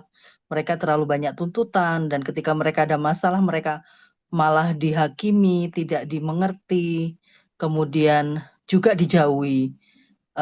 Dan itu yang seringkali ketika anak-anak itu mengalami sesuatu mereka cenderung menutup diri daripada membuka diri karena mereka takut dijudge oleh komunitas gereja gitu ya. Karena masyarakat kita ini kan seperti netizen ya Bu ya. Jadi kalau ada sesuatu yang salah, kita tuh kan didik selalu harus benar, harus kuat, harus excellent, harus perfect gitu ya. Sehingga yang tidak sempurna itu akan menjadi, sampai sekarang sih baik kita di lingkungan kerja kan ya, kalau kita tidak sempurna itu akan menjadi sebuah rumor gitu ya, atau gosip di antara orang. Sehingga gereja, komunitas gereja juga kadang tidak aware ketika ada orang yang mengalami masalah, itu akan dicerita-ceritakan gitu ya. Nah, itu sebetulnya kemarin kita sedang menginisiasi gimana sih kita ini bikin komunitas yang sebetulnya bisa jadi peer group untuk mereka-mereka remaja-remaja ini yang punya masalah gitu, sehingga mereka tidak takut bercerita, tidak takut untuk mencari pendengar, dan kita sebagai pendengar juga tidak bisa mencerita-ceritakan. Nah, itu sebetulnya sebagai apa ya Bu, kita sebutnya early warning system lah ya Bu. Mungkin nggak tahu kalau di psikologi apa itu Bu namanya. Jadi semacam komunitas yang mensupport anak untuk menjadi dirinya, dan ketika dia bermasalah ya nggak apa-apa. It's okay not to be okay gitu ya. It's okay not to be okay. Kemudian ceritakan kepada saya kalau kamu tidak oke, gimana kita bisa saling mendoakan supaya kamu bisa oke. Bukan berarti ketika kamu nggak oke terus digosipin, terus diomongin, dianya nggak tahu. Nah, itu yang kadang-kadang bisa bikin anak itu, remaja itu mau bunuh diri karena dibully kan. Social bullying itu Bu. Jadi itu yang sebetulnya saya pikir perlu buat pimpinan gereja. Menurut saya juga, bukan berarti saya menganggap gereja saya terbaik, tidak. Gereja kami juga masih harus banyak belajar. Tetapi maksud saya di antara kita gereja-gereja di Indonesia itu perlu mengubah yang disebut mentalitas ini ya. Mentalitas mau menerima orang yang tidak sempurna seperti Yesus. Yesus itu yang dihargai oleh dia adalah orang-orang yang tidak sempurna begitu ya. Jadi yang tidak sempurna pun itu berharga di mata Tuhan. Seperti tadi kata Ibu. Jadi kata-kata Ibu itu mencerahkan saya hari ini.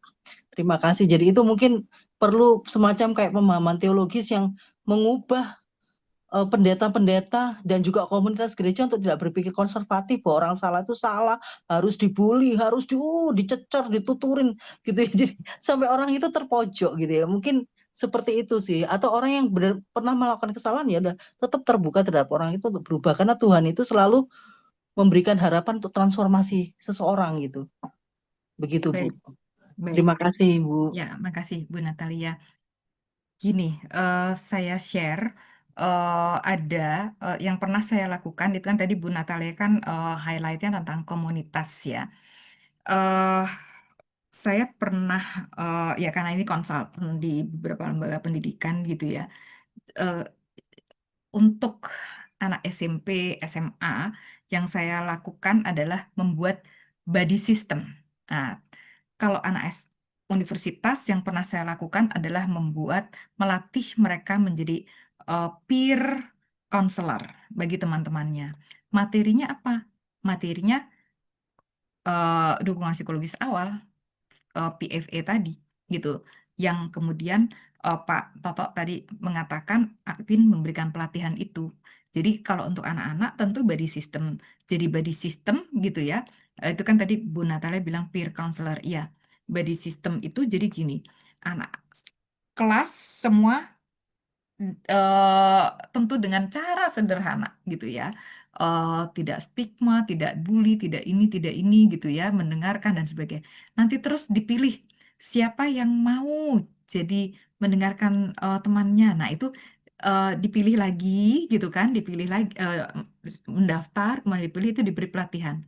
Nanti kemudian mereka diassign jadi kayak angel-angel gitu di kelas-kelas. Ini tolong ya temenin ini temenin si ini, tapi mereka tentu perlu jaga rahasia gitu. Itu anak SMP dan SMA tuh merasa berharga loh dijadiin angel-angelan gitu, gitu pengalaman saya. Nah, kalau universitas kemudian itu eh, namanya peer counselor sih gitu. Tapi ya tentu universitas kan besar banget ya. Sementara mau jadi peer counselor juga sedikit, tapi ya ternyata ada aja gitu. Tentu dampaknya universitas nggak terlalu besar, tapi yang SMP, SMA tadi karena lebih terkontrol gitu kan situasinya juga, kelas-kelasnya dan angel-angelannya siapa-siapa gitu. Jadi guru BK-nya tuh sering komunikasi dengan si angel-angel itu. Nanti angelnya cuman ya mau dikasih bunga gitu oleh guru BK-nya dan sebagainya gitu. Gitu sih teman-teman, sekedar share. Baik, Pak Reverend Haris Siagian, silakan. Eh, iya Bu, ini mungkin berhubungan dengan pertanyaan yang ada di chat room itu tadi juga ya. Gimana ya kalau misalnya kita yang hadir ini boleh sharing terhadap keluarga yang bunuh diri gitu. Misalnya ada seseorang yang sudah bunuh diri, lalu gimana tanggapan gereja terhadap orang tersebut? Kalau di gereja kita, di gereja Metodis, dengan alasan penghiburan bagi keluarga yang berduka, maka liturgi untuk melakukan penguburan terhadap orang yang meninggal itu sama dengan liturgi yang lain.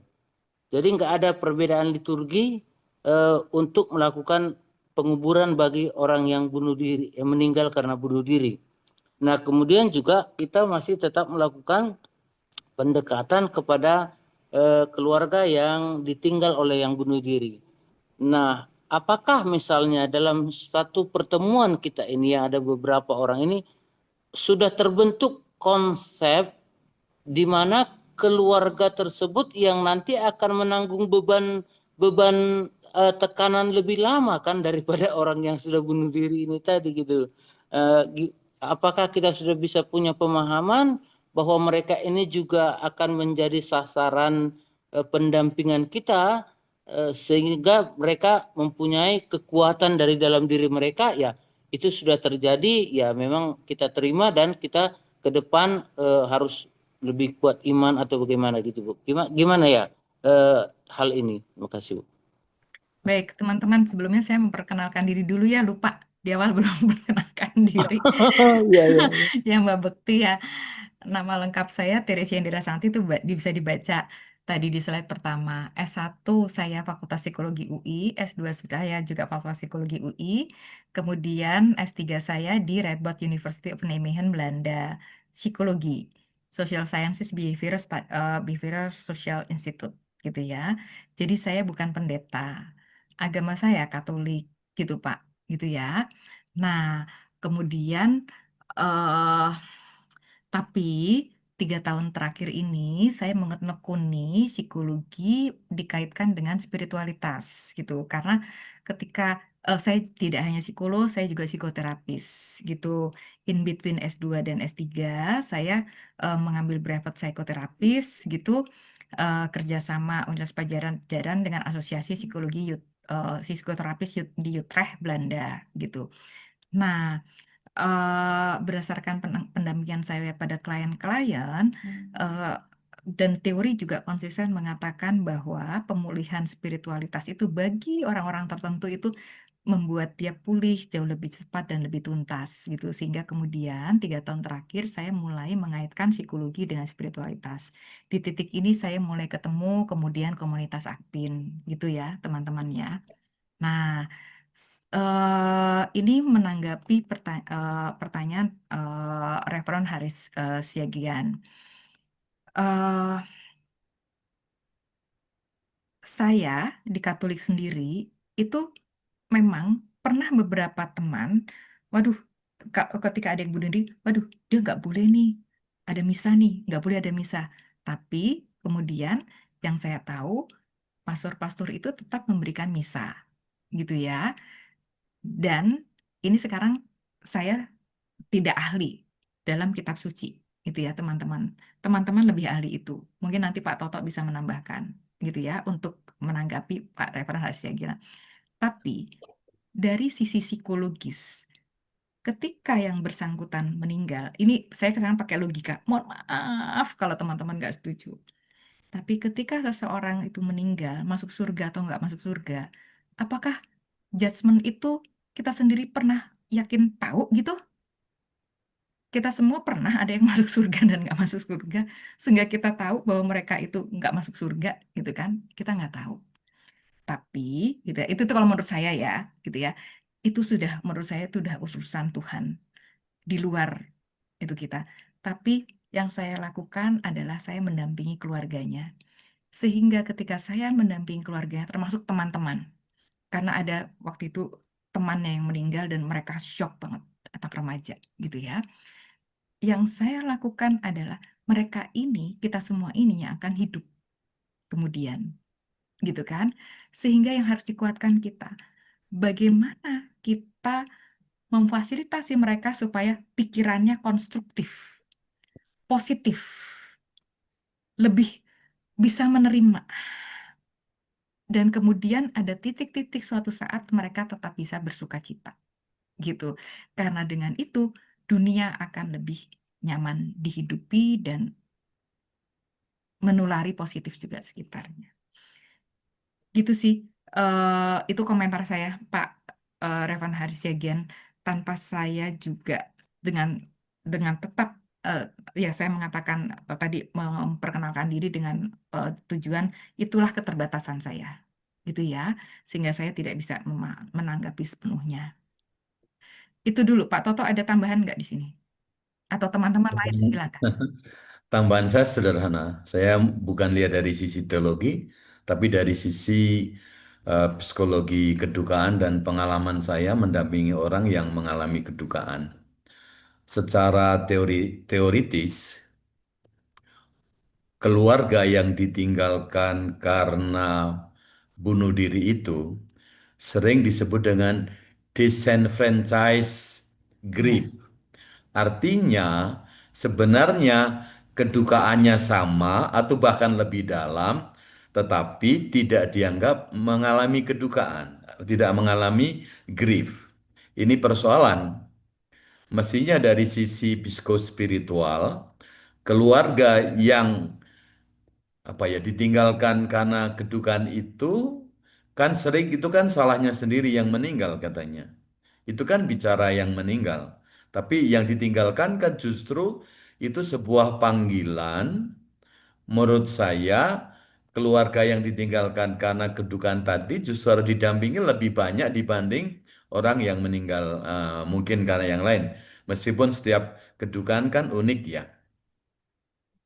Nah, tentu saya melihat dari sisi psikospiritual, kadang-kadang agama ini kan dilihat kalau nggak merah ya putih, kalau nggak kiri ya kanan. Sementara kan ada yang di tengah.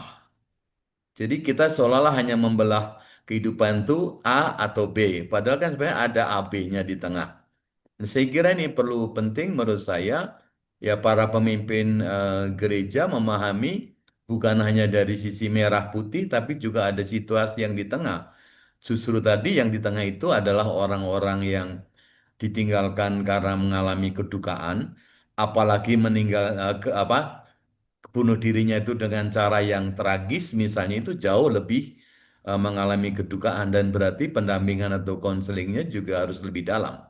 Itu jawaban saya, Ibu. Baik. Mungkin Semoga tambahan atau menjawab ya, maksudnya Pak Revan membingungkan. Enggak. Semoga terjawab. Tapi itu silahkanlah, itu diskresi kebijakan kita masing-masing lah, gitu Betul. ya, akhirnya ya.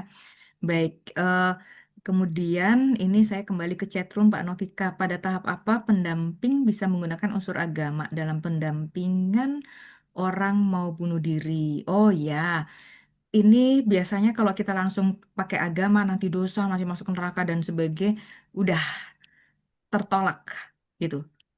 eh eh, jadi awal itu tadi di slide saya itu kita tanya rasanya, situasinya, mendengarkan banget keluh-keluh mereka.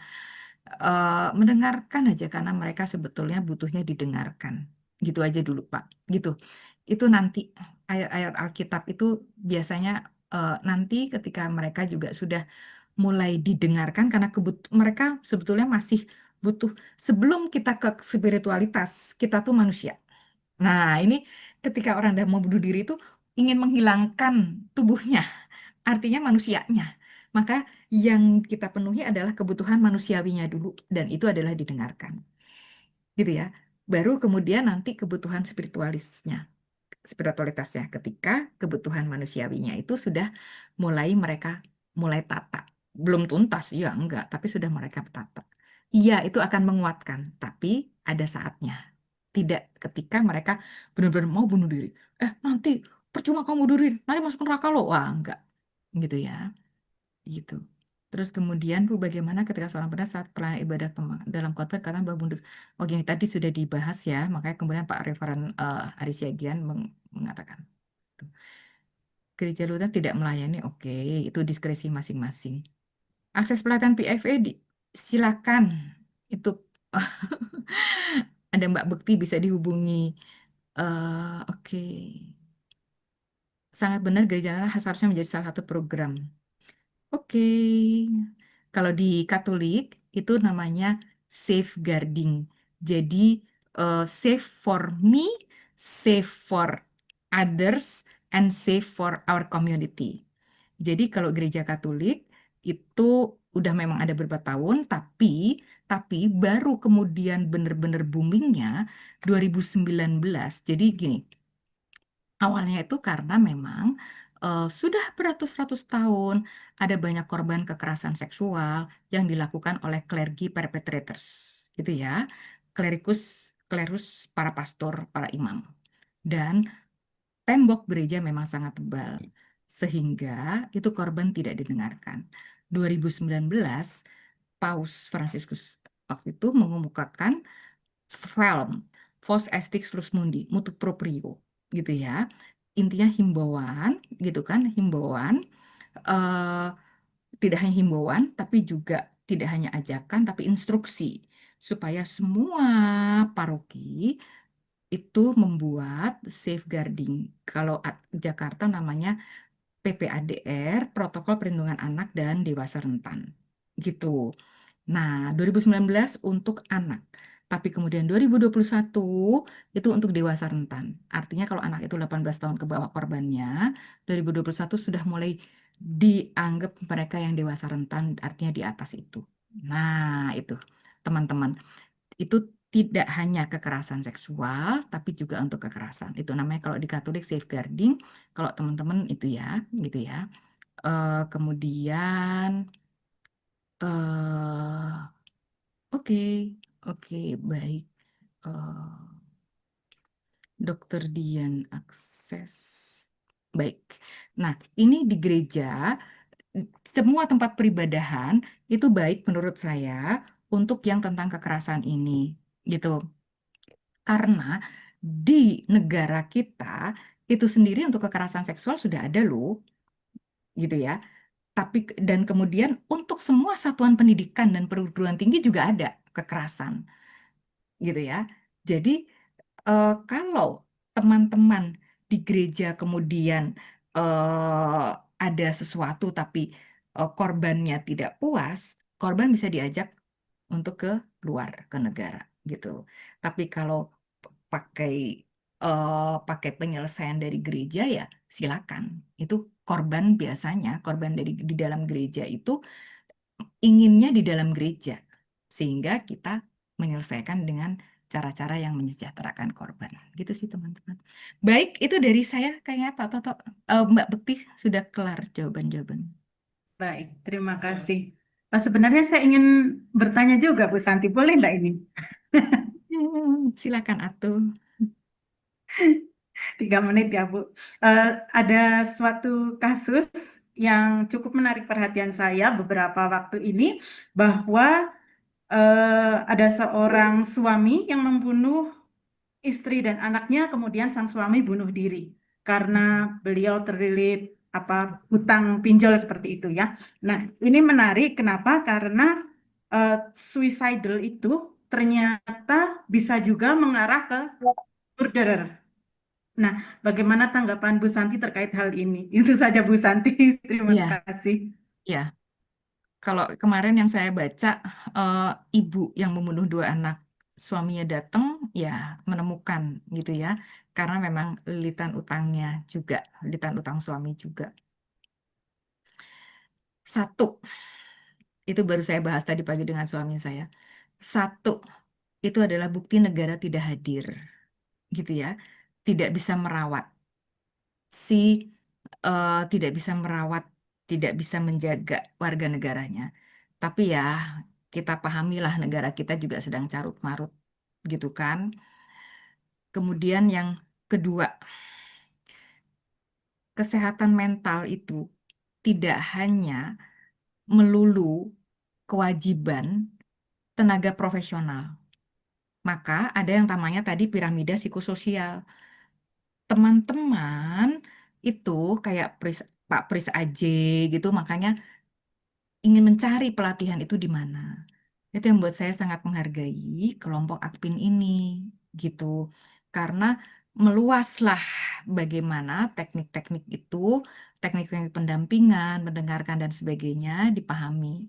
Sehingga kalau bisa seperti itu, di banyak tempat tentu yang seperti ini nggak terjadi gitu ya. Gitu. Kalau sistem kesehatan mental kita sudah baik, sudah menyeluruh, tentu yang ini nggak terjadi. Tapi kembali lagi, negara kita tuh negara besar banget gitu kan. Ditambah ada tabu-tabunya budaya kita itu. Sehingga ngomong ke orang nggak punya uang itu juga nggak enak. Apalagi sebelahnya belum tentu ngasih uang gitu kan. Nah itu tabu-tabunya tuh banyak banget di kita. Tabu itu nggak hanya tabu seksualitas, tapi juga tabu ketika ngomong masalah keluarga saya keluar gitu gitu itu yang ketiga tuh Mbak Bekti gitu ya. Nah yang keempat itu belum tentu ketika kita tahu ini pembicaraan ngobrolan saya dengan Pak Toto tadi sebelum teman-teman banyak yang masuk gitu ya. eh Masyarakat kita belum berbudaya membaca gitu. Sehingga akses-akses pendampingan itu sulit gitu. Mau cari pertolongan di mana bagi keluarga yang seperti itu mereka juga nggak membaca. Mau kemudian kita mau menolongnya seperti apa, itu kalau diakses sebenarnya di Google udah banyak, tapi kita juga belum budaya membaca gitu. Sehingga memang masih rentan sekali masyarakat kita untuk seperti itu. Ditambah lagi yang kelima, bully membuli itu kita katanya gotong royong dan sebagainya, enggak gitu ya. Itu mulai dari anak-anak kecil itu sudah biasa, kemudian bully yang akarnya, bully yang mereka lakukan itu karena denger gosip-gosip dan kita nggak biasa mengelola emosi. Emosiku, tanggung jawabku, itu nggak ada di kita. Aku dilukai, ya karena dia. Aku terluka karena dia. Bukan aku terluka karena bukan aku terluka, tapi ya aku yang terluka. Emosiku tanggung jawabku, tapi kita tuh kebalik. Harusnya kan aku terluka, oke aku yang terluka. Karena aku tidak membatasi diriku dengan omongannya dia. Ya dia bebas mengatakan apa aja.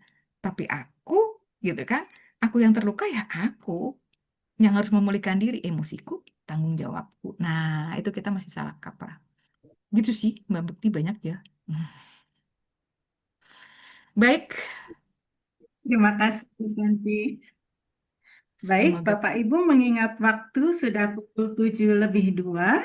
Apakah ada tambahan terakhir dari Pak Toto sebelum saya tutup? Sederhana imbuan yang tidak pernah apa saya merasa capek. Saya kira komunitas keagamaan apapun juga di Indonesia. Nah, kalau sekarang ini tadi Ibu Santi mengatakan bahwa bukan hanya tanggung jawab kaum profesional dalam rangka pelayanan kesehatan mental, saya pikir gereja-gereja bagian dari masyarakat, bagian dari komunitas keagamaan Indonesia, tolong deh pendeta atau penditi kalau perempuan ya mulailah bicara syukur kalau gereja-gereja sudah punya kesehatan mental bukan secara literer tapi sungguh-sungguh memperhatikan faktor psikospiritual. Saya pikir ini panggilan zaman ya. Apalagi nanti tanggal 10 Oktober itu adalah Hari Kesehatan Mental Sedunia. Saya sudah keliling ke beberapa gereja, hampir tidak pernah ada homili atau khotbah sekitar tanggal 10 Oktober itu menyangkut persoalan-persoalan kan mental health matters, bahwa mental health itu juga memang sama dengan kesehatan medis dan sebagainya. Barangkali di situ yang saya ingin kemukakan. Sekali lagi saya ingin mengucapkan terima kasih kepada Ibu Santi yang berkenan hadir bersama dengan kita, menolong kita juga berdiskusi tentang hal yang memang sangat urgen perlu kita lakukan, pencegahan usaha bunuh diri di Indonesia. Terima kasih Ibu, saya kembalikan ke Mbak Bekti. Mbak Bekti ternyata masih ada satu pertanyaan ketinggalan tuh. Silakan Ibu kalau masih ada Saya waktu. baru baik. Ya silakan. Kalau ada seorang pendeta yang melakukan bunuh diri karena masalah keluarga, itu saya menyambung yang Pak Toto terakhir, bahwa masalah kesehatan mental itu adalah masalah semua manusia kok. Iya betul. Tidak itu pendeta bukan pendeta, tidak itu psikolog bukan psikolog, gitu ya. Tidak itu psikiater bukan psikiater, masalah setiap orang. So, mungkin agak kaget, tapi ketika kita berpikir bahwa ternyata setiap orang bisa punya masalah kesehatan mental, ya kemudian kita nggak kaget. Gitu aja, Pak Yanuar. Baik, makasih Pak Toto, Mbak Bekti, dan teman-teman semua. Sampai bertemu. Terima kasih Ibu Santi yang sudah hadir bersama kita, materi yang luar biasa, dan puji syukur kita tadi ada lebih dari 30, hampir 40, namun karena ada beberapa kegiatan jadi ada yang live duluan. Baik, Bapak Ibu yang masih bersama dengan kami bisa open kamera, Terima saya kasih. akan mengambil gambar untuk dokumentasi Akpin. Ada 2 slide, silakan open kamera Bapak Ibu.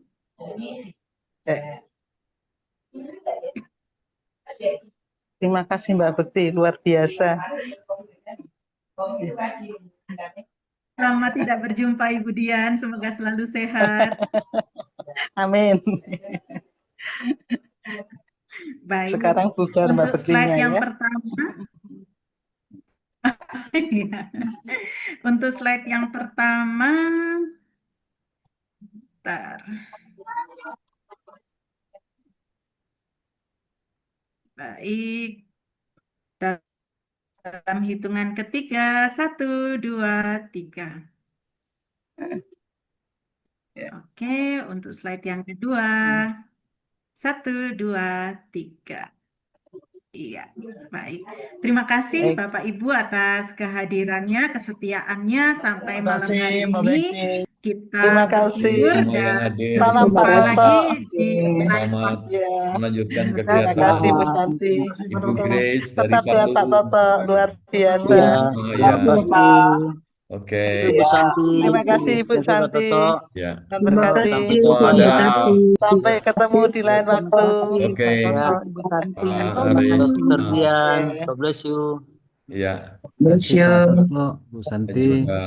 Salam dari Poso. Nanti sambung lewat telepon aja Mbak Bekti ya. baik, Pak.